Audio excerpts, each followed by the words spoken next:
The photo in question depicts a Native American dressed in traditional attire, captured backstage at a Wild West show. He is preparing around the stage of the renowned Buffalo Bill and 101 Ranch Wild West combined, a touring show that left a lasting mark. The image, a relic from 1916, was skillfully captured by the lens of Burke Koretke, documenting a singular moment in history. The photograph shows Rebecca Ketcher Nugent, the last known survivor of the tragic forced removal of the Cherokee to the Indian Territory. The date of the photo remains uncertain, but the image captures Nugent beside a child. She herself was just a girl when she faced this arduous journey in 1838, a dark chapter in American history. Captured in 1948, the image presents Gray Mountain, a respected 91-year-old Navajo elder, involved in a moment of tranquility around a campfire at dusk. With a calm and wise look, he narrates stories and legends of old times to an attentive group of children. This intimate moment, illuminated by the gentle flames, highlights the vital tradition of oral knowledge transmission in indigenous cultures. The photograph, taken at the end of the 19th century, shows members of the Crow tribe in a group portrait. They are dressed in their traditional clothes, which showcase the rich cultural details and practices of the Crow people. Their arrangement in the image seems to celebrate the unity and strong tribal identity they share. In the image captured by Frank A. Randall in 1888, we see an Apache woman. She poses in an area between New Mexico and Arizona, dressed in the typical attire of her people. The photograph offers a window into the culture and identity of the Apache at that time, highlighting their traditional dress. In the early 20th century, American Horse, a prominent Lakota chief, was captured in a photograph displaying clothing that symbolizes his high position and the rich Lakota culture. His face expresses seriousness and reflection, a window into the wisdom and leadership ability that defined his stature as a leader. In 1908, a woman from the Ojibway tribe in Pawnee, Minnesota, was the subject of a photograph taken by Roland W. Reed. He was a notable photographer committed to documenting the lives of North American indigenous peoples during the early decades of the 20th century. The history of the Choctaw, one of the oldest indigenous peoples of the southeastern United States, dates back to early records in French reports from 1675. This indigenous nation has a robust cultural legacy and an intense spiritual connection with Naniwaya, a place considered sacred by them. In the late 1930s, more precisely in 1938, the artist David Humphreys Miller immortalized Joseph White Cow Bull, a member of the Cheyenne tribe, in one of his works. White Cow Bull is known for having survived the famous Battle of Little Bighorn, one of the most significant episodes in American history. Miller, in turn, dedicated much of his career to locating and interviewing the survivors of this battle, striving to preserve their memories through his art. Although many Native American tribes live in restricted areas today, the Blackfoot tribe stood out for its wide geographical dispersion. Originally, they inhabited an extensive area stretching from Montana in the United States to the Saskatchewan Valley in Canada. During the 18th century, this tribe experienced significant westward migration, further expanding its territory. The work Three Apache Brothers by photographer A. Miller captures an evocative scene from the 1880s, showing three brothers from the Apache tribe.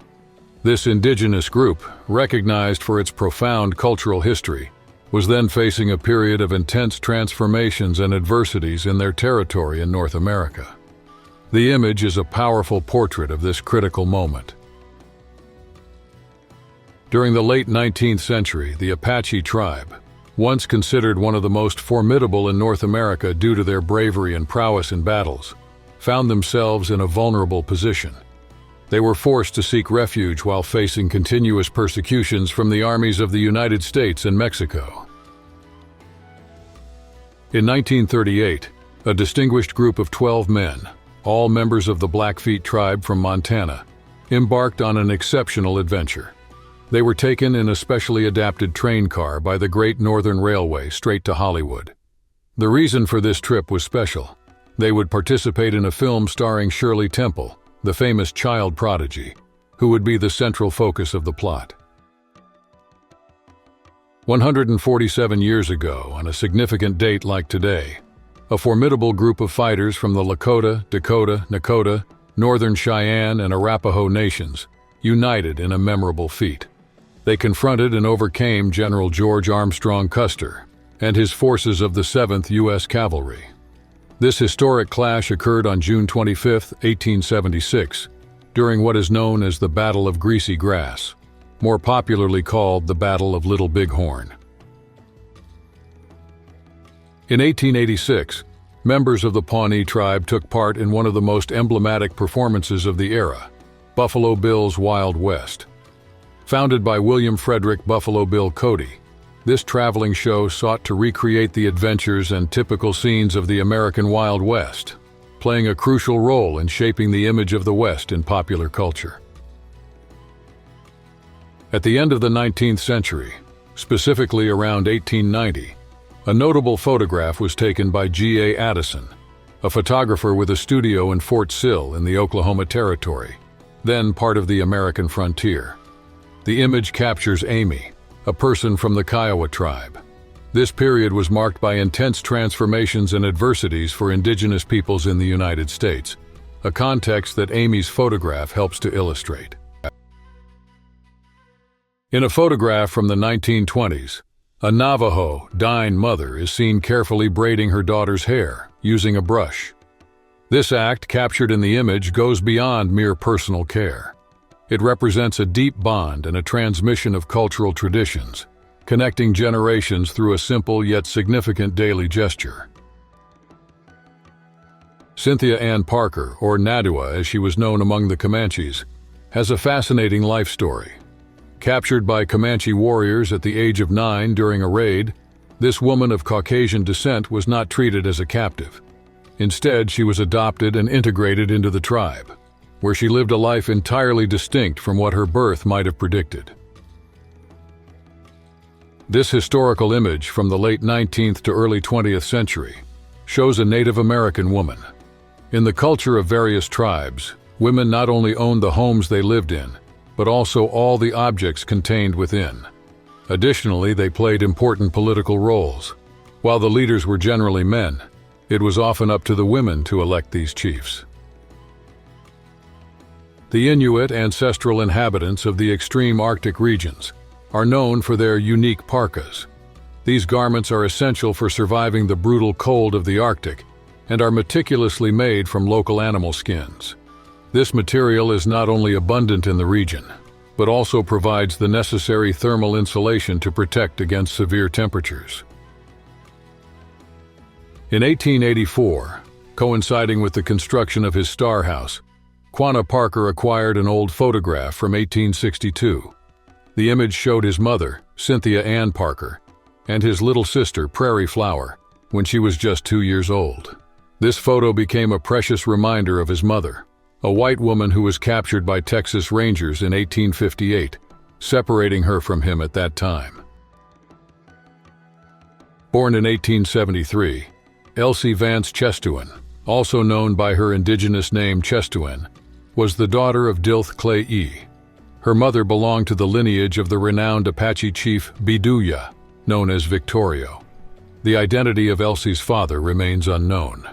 After Elsie's birth, her mother married Mangus, who was the son of Mangus Coloradus, a prominent leader of the Chiricahua Apaches.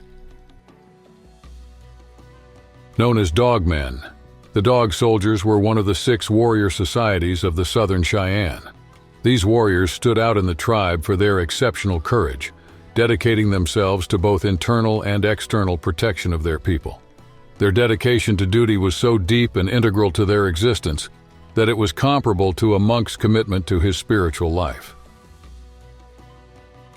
Dewey Beard, also known by his Lakota name Wasu Maza, participated as a young man in the famous Battle of Little Bighorn.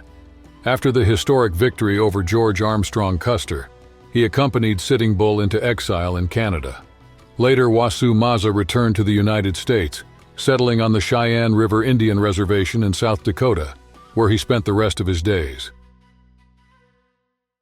For centuries, the indigenous peoples of the plains used pictograms to record their daily experiences. In the Lakota language, the diary that marks the events of the year is known as Wanietu Wawapi. Wawapi refers to anything that can be read or narrated, while Wanietu means year, defined from the first to the last snowfall.